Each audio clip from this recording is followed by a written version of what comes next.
नमस्कार मित्रांनो, स्वागत आहे तुमचं माझ्या यूट्यूब चॅनलमध्ये। तर मित्रांनो, बरेच दिवस झाले आपल्याला व्हिडिओ बनवायला। आपण आत्ताच चारा टाकलेला आहे, नेपियरची कुट्टी करून टाकली आपण त्यांना। आणि आपल्या दोन मेंढ्या नारी सुवर्णाच्या जणलेल्या आहे। तर बघा, ही एक मेंढी, हिनं ही दोन पिल्लं दिलेली आहे। याच्यात एक मेल आणि एक फिमेल, ती दोन दिसत आहे काळ्या कलरची, ती हिचे। त्याच्यात पण एक मेल आणि एक फिमेल आहे। बघा, नारी सुवर्ण मेंढीची खासियत म्हणजेच दोन पिल्लं देण्यासाठी एक नंबर। तर आपण समोर बघू शकता, तिने दोन पिल्लं दिली आणि तिची पिल्लं मस्तपैकी दूध पण पित आहे तिचे याला। आणि इकडले बघा, हिचे ह्या मेंढीची पिल्लं बरोबर ह्या मेंढीकडे आली। याच्यात पण एक मेल एक फिमेल, याच्यात एक मेल एक फिमेल।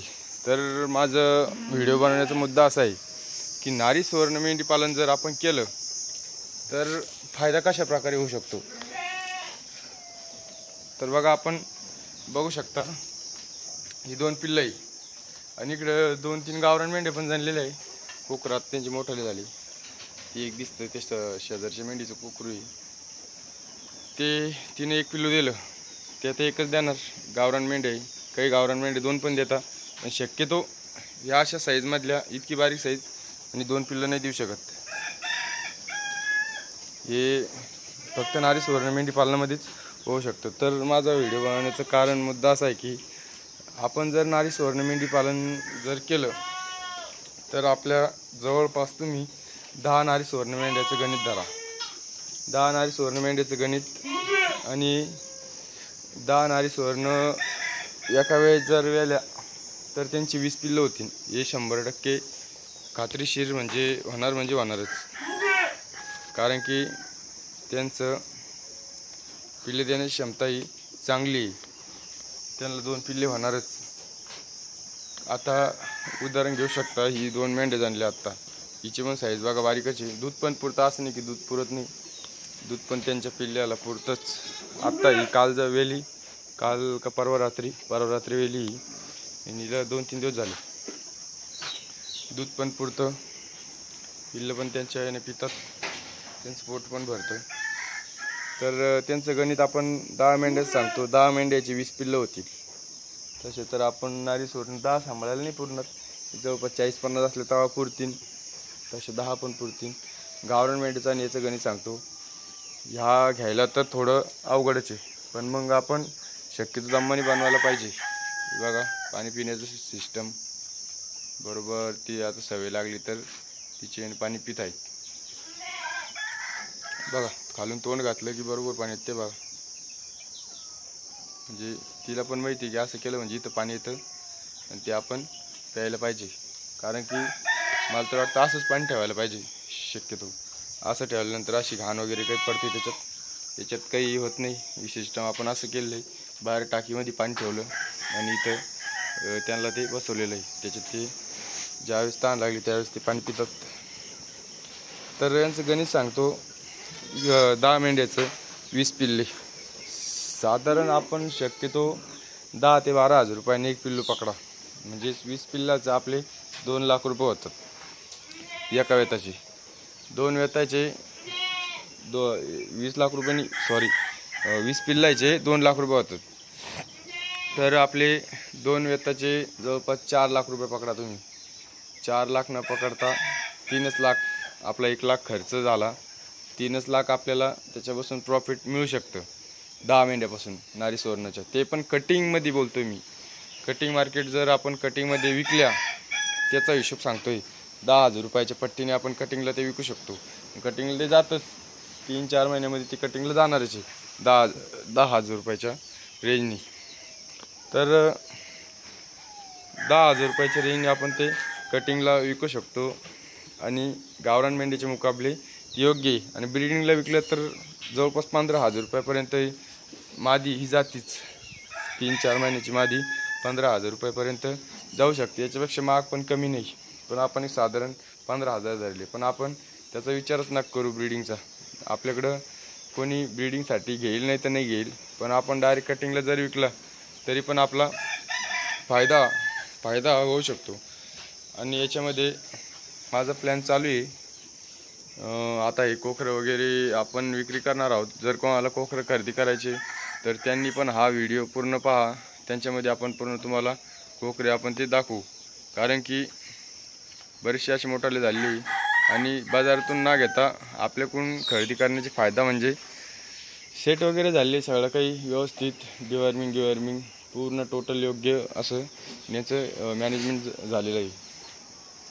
तर जर कोणाला ते पण खरेदी करायचे असेल तर ते पण चांगल्या प्रकारे भेटू शकतात.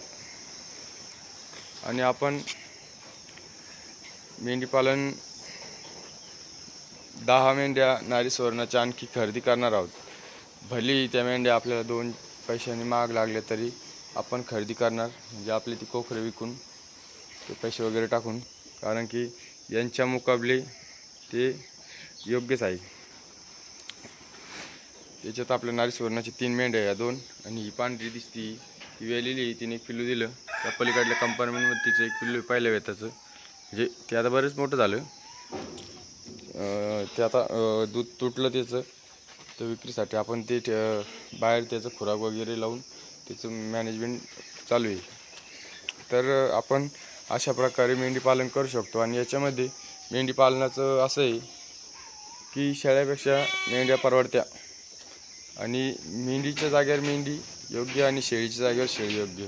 कारण की आपण सांगितलं मेंढी परवडती म्हणजे आपण डायरेक्ट शेळ्या विकून तर डायरेक्ट मेंढी पालन करू शकत नाही, असा विषय आहे. आणि याच्यामध्ये मेंढी पालन जर करायचे नारी सुवर्णाला मेंढी पालनाला दुसरा पर्याय नाही मला तर वाटतं. आहे पण मग डॉर्पर वगैरे एवढी महागाचे ब्रीड 2-2, 4-4 लाखाचे घेऊन मग नंतर आपण कटिंग मार्केट करायचं हे काही सोपं नाही आहे. म्हणजे डायरेक्ट आपलं याच्यासारखंच समजून चाला, गावठीसारखंच. थोडेफार पैसे शिल्लक जातील पण मग हे जास्त काही याच्यात पैसे लॉस जायचं का हे नाही आहे. याच्यामध्ये तुम्हाला तर समोर दिसतच असेल 2 पिल्लं, आता हे 4च धरून चाला. 4 10,000 जरी गेले 40,000 रुपये 2 मेंढ्याचे एका वेतात. 2 मेंढ्याचे 2 वेतात 80,000 रुपये आपल्याला सहजपणे मिळू शकतात. फक्त 2 मेंढ्याचे. समोर दिसत आहे, समोर चांगलं उदाहरण आहे. 10,000 रुपयाला धरून चाला 3-4 महिन्यामध्ये 40,000 रुपये एका वेताचे. 2 वेताचे 80,000 फक्त 2 मेंढ्याचे. आणि अशा कधी आपण 10-20 मेंढ्या ठेवल्या तर आणखी आपलं उत्पन्न वाढत जाईल. आणि असं नाही की उत्पन्न वाढेल, खर्च पण वाढत जाईल. आणि यांना मॅनेजमेंट म्हणजे खुराक वगैरे एकदम व्यवस्थित प्रॉपर असा खुराक आपण देतो, त्यावेळेसच त्यांचं दूध वगैरे त्यांना येतं, तब्येत वगैरे त्यांची चांगली राहते. तर त्यांचे बघा आता खुराक इथं पडलेला आहे, मक्का भरडाती तिचा खुराक त्या पलीकडल्या साईडला. इथे चारा आपल्याकडे. हे कोंबडे थोडे त्रास देत आहे, त्यांना आपण विक्री करणार आहोत त्यांची पण. आता ही 2 दिवसात पिल्लं आहे त्याच्यामुळे आता ही दुधाला चिटतच राहील तिला. आणि हे यांचा वडील हा नर त्यांचा वडील आहे. आपण ते घेतल्यानंतर मेंढ्या क्रॉस झाल्या, मग त्यावेळेला तिकून घेतल्या होत्या त्यावेळेस खालीच होत्या. तर अशा प्रकारे आपण यांचं गणित. आणि जर आपल्याला एवढं पैसा नाही आहे नारी सुवर्ण खरेदी करायला तर आपण बघा अशा 10-15 मेंढ्या घेऊन, गावठी मेंढ्या घेऊन त्यांच्यामध्ये नारी सुवर्णाचं एक मेल सोडून आपण त्या पण मेंढ्या तयार करू शकतो. असं आपण हे पण करणार आहोत, म्हणजे चालू आहे ते पण. त्यांची पण पिल्लं आता थोड्या दिवस येतील. 2-3 मेंढ्या गाभणी थोड्या दिवसावर त्या बाकी आहे. बघा अशी पिल्लंही जर आपल्याला घ्यायची असली तर. आणि इकडं हे पिल्लं भरपूर अशी मोठी झाली. हे 8-9 आणि ते एक 8-9 म्हणजे 10-20 पिल्लं आपले 18-20 पिल्लं आहेत. समोर दिसतं इटकरी कलरचं, ते नारी सुवर्णाचं आहे. ते जर कोणाला ब्रीडिंगसाठी पाहिजे असेल तर योग्य रेटने मिळून जाईल. हे आता हे बाहेर निघलं आहे. नारी सुवर्णाचं पिल्लू त्या मेंढीचं पहिल्या वेताचं होतं, त्यामुळे एकच पिल्लू तिनं दिलेलं आहे. अशा प्रकारे हे गणित. जर आपल्याला कोकरं नागावर खरेदी करायचे नागावर भेटतील, किलोवर खरेदी करायचे किलोवर भेटतील. अशा प्रकारे आपल्याला भेटून जाईल. तर असेच नवनवीन व्हिडिओ पाहण्यासाठी आपल्या चॅनलला सबस्क्राईब करा, व्हिडिओ लाईक करा आणि बेल आयकॉनला दाबा.